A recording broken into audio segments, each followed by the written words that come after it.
বন্ধুরা good morning, শুভ সকাল সবাইকে।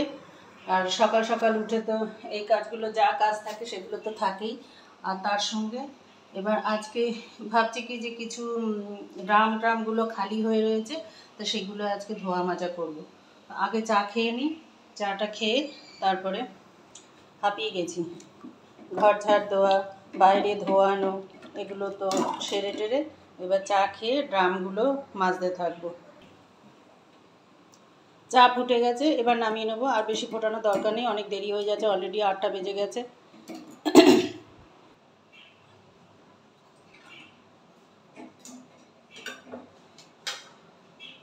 শুধু চাই খাবো এখন, আর কিছু খাবো না।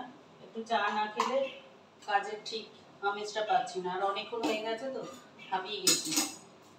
একটু চা খেয়ে নিই, তারপরে বাইরের ড্রামগুলো মাজতে থাকবো। জল চলে যাবে, 8:30টার মধ্যে জল চলে যায়।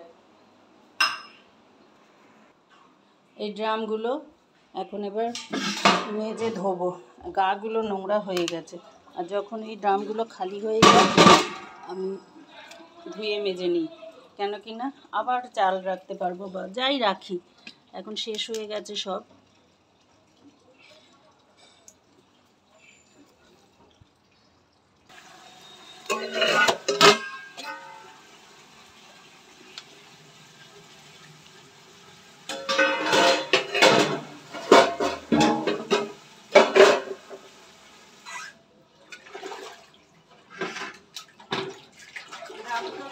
খুব নোংরা হয়ে গেছে,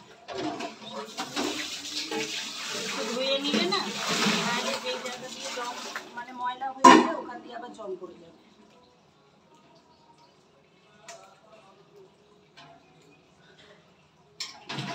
ওই জন্য ভালো করে মেজে নিচ্ছি।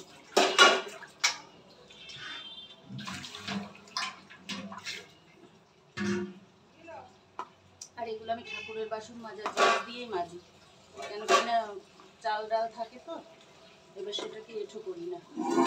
তারপরে যখন ছট পুজো হয়, এখান দিয়ে যত জং ধরে গেছে, যখন ছট পুজো হয় তখন এর মধ্যে সব মানে যখনই পুজো পাজে যাই হয় এখান থেকেই সব এ করি, ওই জন্য আমি এই জায়গাগুলো কখনো এঁঠো করি না।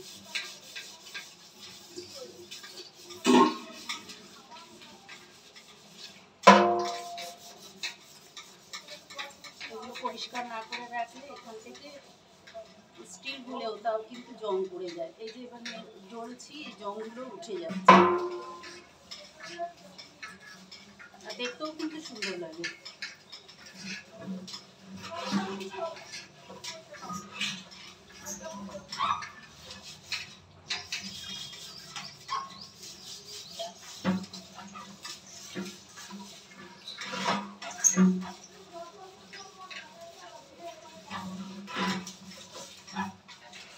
সব একদম ময়লায় জং পড়ে গেছে। পিঁড়িটা নিয়ে আসি না, অসুবিধা হচ্ছে।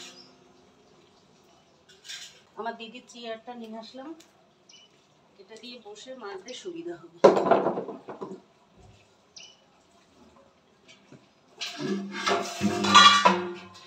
তাড়াতাড়ি করতে হচ্ছে, যদি জল চলে যায় তো গেল।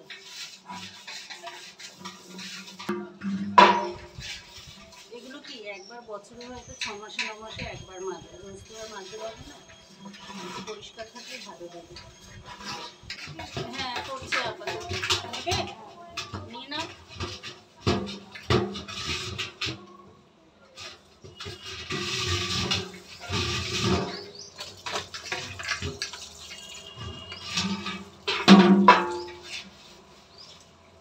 কি করবে, খাওয়ার? না না, পুজোর জন্য।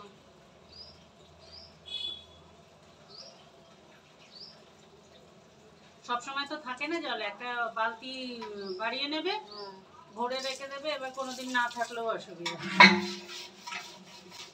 আমি তো তুলে রাখি, কেন এক এক সময় তো জল পড়ে না, আজকে দেখছি পড়ছে ভালো, ওই জন্য আজকে এগুলো মাজতে বসলাম। এটা হয়ে গেছে, আগে ধুয়ে কখন জল চলে যাবে আবার। আর এগুলো না পরিষ্কার হলে তখন দেখতে খুব ভালো লাগে, যে কোনো জিনিস পরিষ্কার থাকলে দেখতেও খুব ভালো লাগে। আর এই জন্য আমার সঙ্গে কারো বলে না।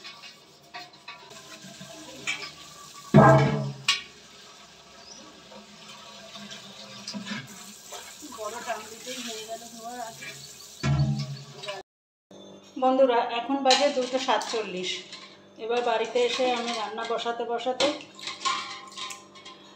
মানে তাড়াহুড়ো করে প্রথমে ভিডিওটা শুরু করতে পারিনি, কেন ভাতটা বসিয়ে দিই, তারপরে ভাবলাম করব, এমনিতেই অনেক দেরি হয়ে গেছে। আর এই টাইমের মধ্যে কখন রান্না করব সেটা তোমরা দেখতে থাকো। তো আর যেহেতু ডিম রান্না করলে কি হয়, একসঙ্গে আলু আর ডিম দিয়ে দেবো, সব সিদ্ধ হয়ে যাবে। একটা একটা করে ডিমগুলো আমি ধুয়ে দিয়ে দিচ্ছি।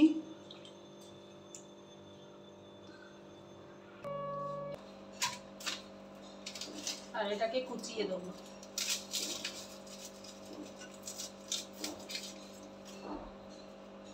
আর এই খোসাগুলো তো ফেলবো না, গাছের গোড়ায় দিয়ে দেবো। পেঁয়াজ রসুনের খোসা খুব উপকার গাছের ক্ষেত্রে। গাছগুলোকে অনেকদিন ধ্যান দিতে পারছি না, মানে একটু যত্ন করতে পারছি না। বর্ষার জন্য একভাবে জল লেগেছিল গাছগুলো, অনেকগুলো গাছ আমার মরে গেছে, কেন সব তো টবে। এবার জল জমা থাকতে থাকতে গাছগুলো পচে যায়।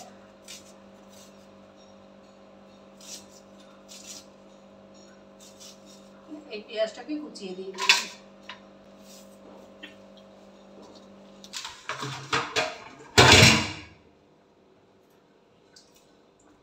তাড়াতাড়ি কাজ করলে না, এটা পরে ওটা পরে। কালকেও ভাবলাম যে আজকে সকাল সকাল রান্না সেরে তারপরে একবারে যাব, তা ভাবলাম থাক বেলাতেই এসে করবো, এখন তো অত কাজের চাপ নেই। তারপরে এই যে অনেক ডাব্বা ডুবিগুলো মাজলাম, ওগুলো সব ময়লা হয়েছিল, ওগুলো তো আমার বাড়ি। একটু কিছু ময়লা দেখলেই সেটা পরিষ্কার করতে হবে। ডিমটা ছাড়ানো হয়ে গেছে, তেল দিয়ে একটু।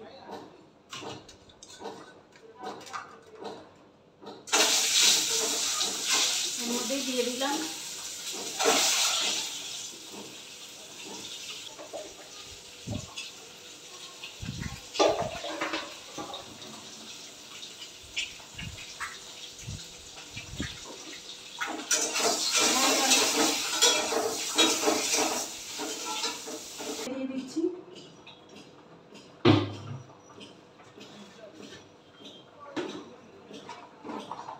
আলুগুলো আলাদা করে ভেজে নিলাম না, এবার একসঙ্গে ফোড়ন দিয়ে বসাবো।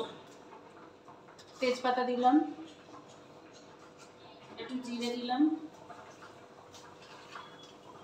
আর এইগুলো আলাদা করে আর বেটে দিচ্ছি না, গোটাই দিয়ে দিচ্ছি। গরম মশলা,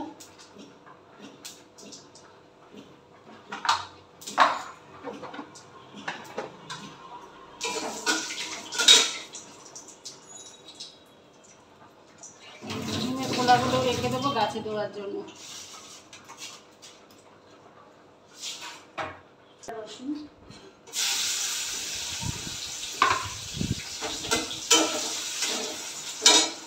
আর এইটা আলুগুলো তুলে দেবো।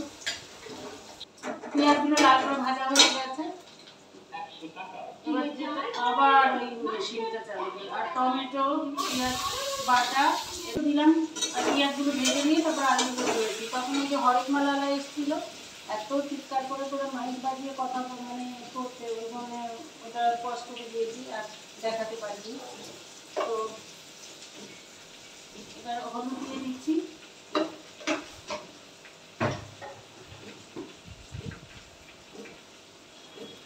নুন দিয়ে দিচ্ছি, একটু মিষ্টি দিয়ে দেবো, চিনি দিয়ে দিলাম।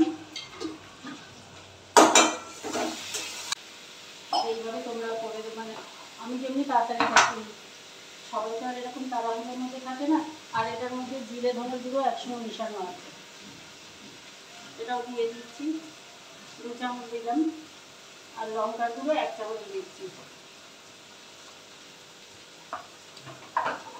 বাটার রিক্স নিলাম না কেন, এই যে যেমনি একজন ফোন করলো, করে ফোন করবে তখন দৌড়তে হবে দোকানের জন্য, সেই জন্য আর বাটার রিক্সটা নিলাম না, শর্টকাটে সারছি। এবার একটু কষাবো এটা। আর ভাত এদিকে হয়ে এসছে, এবার নামিয়ে নেবো।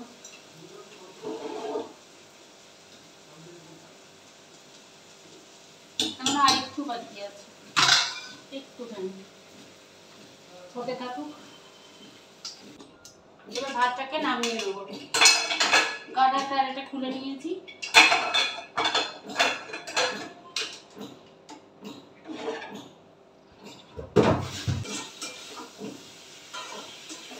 কটা বাজে কি জানি দেখতে পাচ্ছি না, দেখতে হবে ঘড়ি কটা বাজে।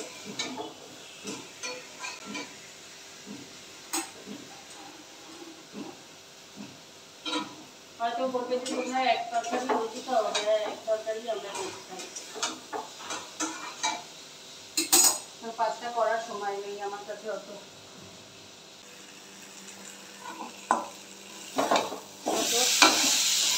কত সুন্দর রংটা লাগছে।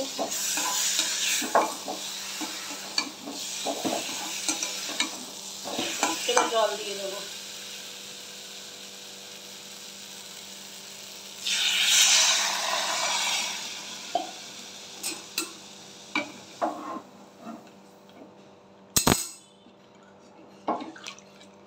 বেশি জল দেবো না, কেন ফুটলেই নামিয়ে নেবো, সবই সিদ্ধ, দেরি হয়ে যাবে নাহলে। এবার ডিমগুলো দিয়ে দিলাম, ভালো করে ফুটতে থাকুক।